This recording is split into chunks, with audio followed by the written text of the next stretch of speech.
Assalamualaikum warahmatullahi wabarakatuh.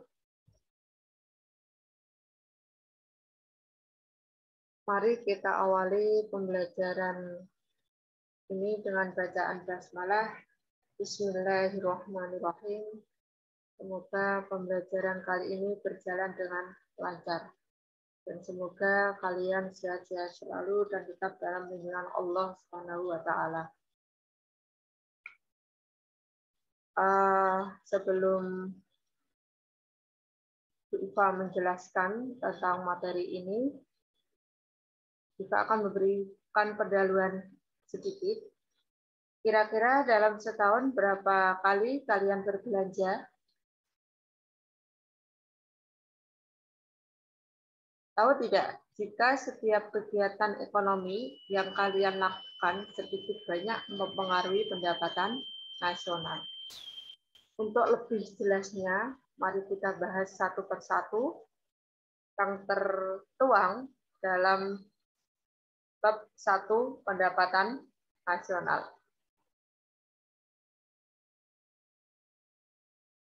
Tujuan pembelajaran kali ini adalah kalian diharapkan bisa menjelaskan pengertian pendapatan nasional. Yang kedua,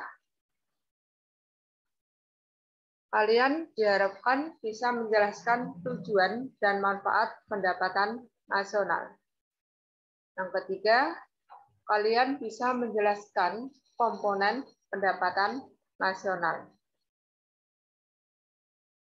Oke, saya terangkan satu persatu. Tahukah kamu apa arti pendapatan nasional? Pendapatan nasional adalah seluruh pendapatan yang diterima oleh seluruh anggota masyarakat atau seluruh rumah tangga konsumen dalam suatu negara dalam kurun waktu tertentu. Dan pendapatan nasional juga diartikan sebagai produksi nasional yang berarti nilai hasil produksi yang dihasilkan oleh seluruh anggota masyarakat suatu negara dalam waktu 1 tahun.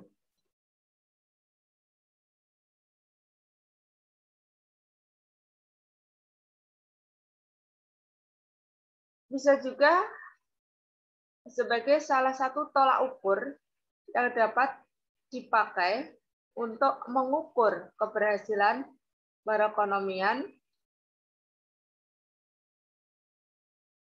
suatu negara, yaitu adalah pendapatan nasional. Kita lanjutkan materi yang kedua. Pembahasan yang kedua adalah tujuan pendapatan nasional. Tujuan pendapatan nasional yang pertama adalah untuk mengetahui dan menilai kemajuan atau pertumbuhan atau perkembangan perekonomian suatu negara. Maksudnya apa? Dengan menghitung pendapatan nasional dapat diketahui seberapa besar peningkatan perekonomian suatu negara. Jadi, tingginya nilai pendapatan nasional itu menunjukkan semakin tingginya kemajuan perekonomian suatu negara. Tujuan pendapatan nasional yang kedua adalah untuk menganalisis faktor-faktor yang mempengaruhi peningkatan kemajuan ekonomi suatu negara. Nah, dengan menghitung pendapatan nasional, dapat diketahui dan analisis faktor-faktor yang mempengaruhi peningkatan atau kemajuan ekonomi suatu negara. Jadi, ketika pendapatan nasional suatu negara itu menurun, maka faktor-faktor yang menyebabkan penurunan tersebut dapat diketahui dan dianalisis untuk pedoman perbaikan selanjutnya. Tujuan pendapatan yang ketiga adalah untuk mengetahui taksiran atau estimasi nilai barang dan jasa secara akurat. Ini artinya apa? Artinya adalah dengan menghitung pendapatan nasional, yaitu BNP dan GDP, diharapkan dapat diketahui taksiran atau estimasi nilai barang dan jasa secara akurat. Tujuan yang keempat adalah sebagai alat bantu untuk membuat rencana dan rancangan pembangunan nasional. Maksudnya apa? Dengan menghitung pendapatan nasional dapat diketahui berbagai lapangan usaha atau faktor-faktor ekonomi yang berpengaruh terhadap perolehan pendapatan nasional. Jadi, dengan demikian, jika ingin meningkatkan pendapatan nasional, maka pemerintah harus merencanakan pembangunan lapangan usaha tersebut. Itu adalah tujuan dari pendapatan nasional. Kita lanjut, pembahasan selanjutnya adalah manfaat pendapatan nasional. Beberapa manfaat ini yang diharapkan dari perhitungan pendapatan nasional itu adalah ada beberapa. Yang pertama adalah dapat mengetahui struktur ekonomi suatu negara. Apakah tergolong sebagai negara agraris, industri, atau jasa. Maksudnya apa ini? Hal itu bisa diketahui dari lapangan usaha yang memberikan kontribusi atau sumbangan terbesar terhadap pendapatan nasional. Manfaat yang kedua adalah menjadi acuan atau dasar dalam pembuatan kebijakan ekonomi pemerintah. Itu manfaat yang kedua. Manfaat yang ketiga adalah dapat membandingkan keadaan perekonomian antar daerah di suatu negara. Jadi dengan pendapatan nasional kita bisa mengetahui keadaan real, keadaan perekonomian real antar daerah. Yang keempat, dapat membandingkan keadaan perekonomian antar negara. Jadi dengan pendapatan nasional kita bisa tahu bagaimana keadaan perekonomian antar negara. Contoh, negara kita dengan negara Malaysia, negara kita dengan negara Brunei, dan negara-negara yang lain.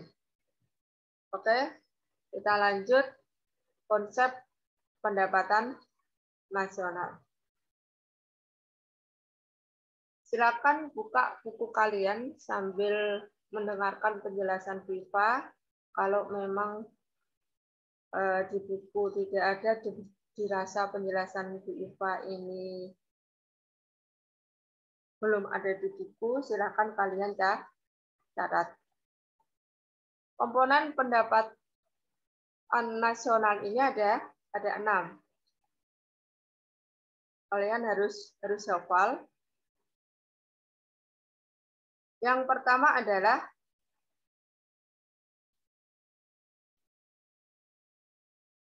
produk domestik bruto atau GDP. Jadi GDP itu adalah istilah bahasa Inggrisnya adalah gross domestic product. Kalau istilah bahasa Indonesianya adalah PDB. Yang kedua adalah PNB, produk nasional bruto atau BNP, gross national product. Yang ketiga adalah produk nasional netto atau net national product. Yang keempat adalah pendapatan nasional netto atau disingkat NNI. Maksud dari NNI adalah net national income. Yang kelima adalah pendapatan perseorangan atau personal income yang disebut namanya PI.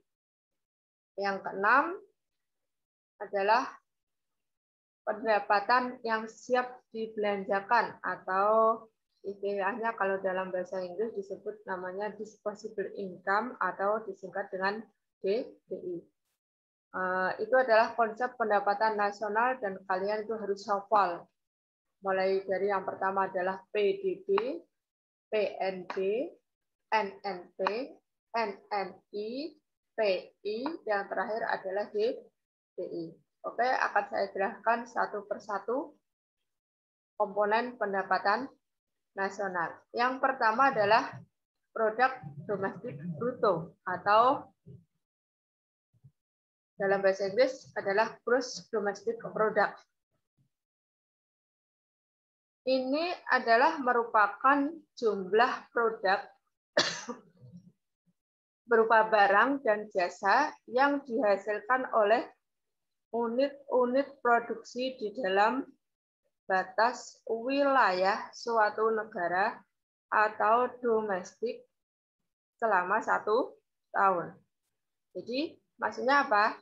Ini termasuk yang dihasilkan oleh perusahaan asing.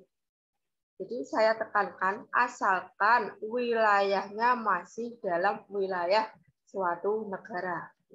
Contohnya, terdapat perusahaan A dari Korea yang mempunyai cabang di Indonesia. Nah, hasil produksinya juga harus dihitung ke dalam BDP karena perusahaan A itu meskipun dia perusahaan asing tapi dia berada di dalam negara Indonesia. Adapun rumus untuk menghitung BDP yaitu adalah pendapatan masyarakat dalam negeri. Jadi pendapatan masyarakat dalam negeri berarti WNI ditambah dengan pendapatan asing dalam negeri. Jadi WNA yang bekerja di Indonesia. Jadi saya ulang lagi, rumus dari BDP adalah pendapatan masyarakat dalam negeri ditambah pendapatan asing dalam negeri. Komponen pendapatan nasional yang kedua adalah PNB atau disingkat atau istilah dalam bahasa Inggrisnya adalah Gross National Product. Merupakan nilai produk berupa barang dan jasa yang dihasilkan oleh penduduk suatu negara selama 1 tahun. Termasuk yang dihasilkan oleh warga negara tersebut yang dihasilkan di luar negeri. Contohnya seperti ini.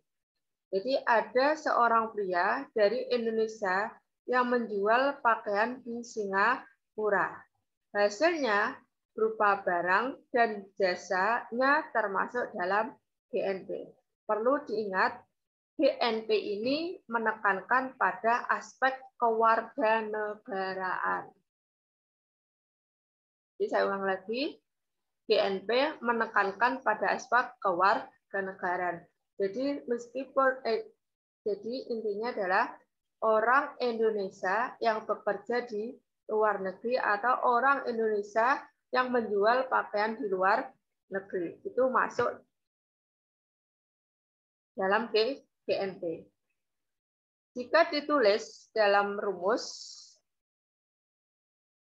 adalah pendapatan warga negara Indonesia dalam negeri ditambah pendapatan warga negara Indonesia luar negeri dikurangi pendapatan asing dalam negeri. Jadi saya ulang lagi, GNP adalah pendapatan warga negara Indonesia dalam negeri ditambah pendapatan warga negara luar negeri dikurangi pendapatan asing dalam negeri. Itu adalah rumus dari PNB. Yang ketiga adalah NNP atau Net National Product. Merupakan hasil dari nilai GNP yang telah dikurangi dengan penyusutan modal dalam proses produksi. Jadi inti dari NNP ini merupakan konsep pendapatan nasional yang dilihat hanya dari laba yang diperoleh. Karena tujuan dari NNP ini apa? Adalah untuk mencari neto atau nilai bersih dari suatu produksi. Berikut adalah rumus mencari NNP, yaitu GNP dikurangi dengan depresiasi. Depresiasi itu apa? Penyusutan barang modal. Jadi saya ulang lagi, NNP sama dengan GNP dikurangi dengan depresiasi. GNP tadi apa rumusnya adalah? Rumusnya apa? Adalah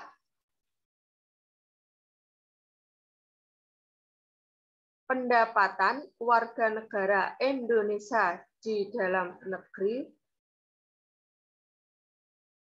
ditambah pendapatan warga negara di luar negeri dikurangi dengan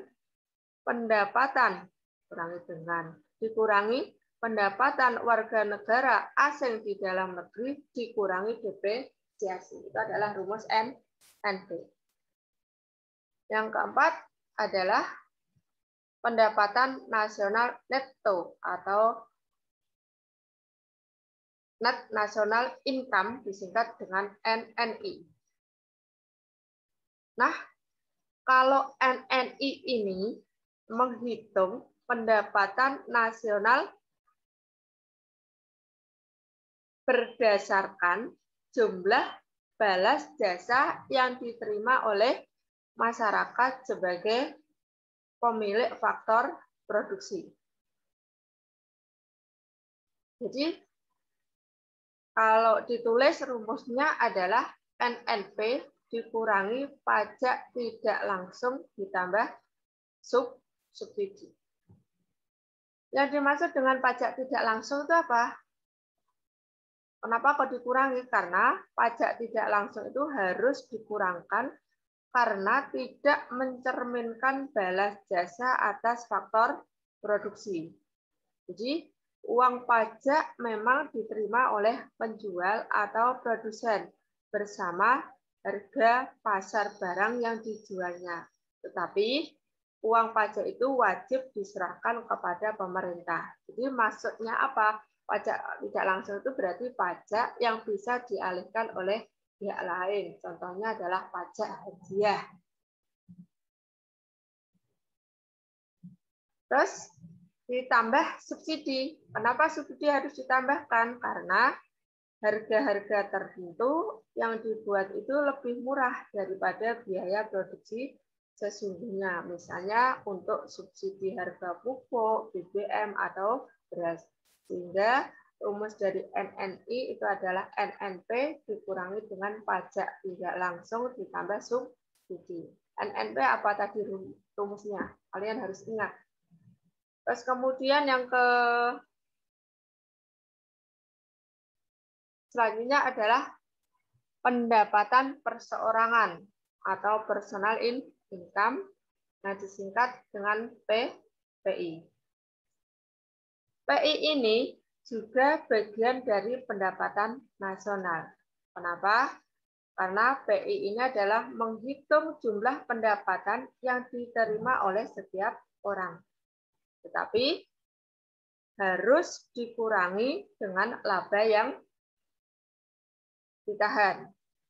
Iuran asuransi, iuran jaminan sosial, dan ditambah dengan pembayaran pindahan atau transfer payment.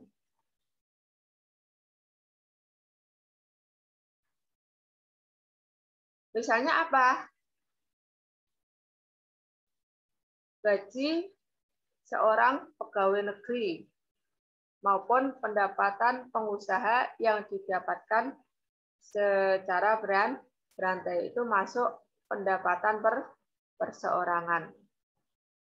Adapun rumus dari PI itu adalah NNI, Net National Income, yang sudah dibahas tadi, dan kalian juga harus hafal rumusnya, dikurangi pajak perusahaan, dikurangi iuran, dikurangi laba ditahan ditambah transfer payment. Apa yang dimaksud dengan transfer payment? Itu adalah penerimaan-penerimaan yang bukan merupakan balas jasa produksi, melainkan diambil sebagian dari pendapatan nasional tahun lalu. Itu adalah maksud dari transfer payment. Komponen contohnya apa transfer payment? Yaitu pembayaran dana pensiun, tunjangan pengangguran, dan sebagainya. Itu adalah contoh dari transfer payment.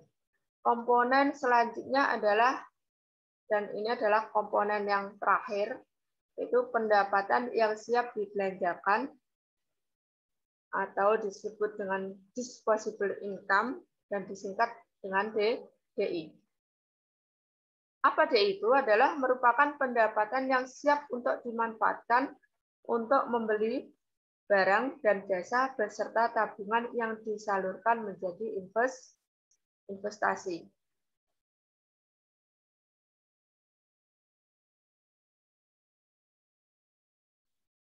Tapi kalian harus ingat, tapi harus dikurangi pajak langsung loh ya. Pajak langsung. Apa pajak langsung? Adalah pajak yang bebannya tidak dapat dialihkan kepada orang lain. Contohnya adalah pajak pendapatan. Jadi pajak pendapatan ini adalah seseorang mempunyai pendapatan dan dikenai pajak. Itu adalah pajak pendapatan. Rumus dari DI itu adalah personal income, di mana rumusnya tadi kalian harus ingat juga dikurangi dengan pajak langsung. Itu adalah pembahasan tentang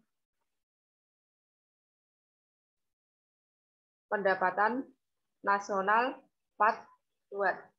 Untuk lebih jelasnya nanti saya jelaskan di bab selanjutnya, yaitu menghitung pendapatan nasional.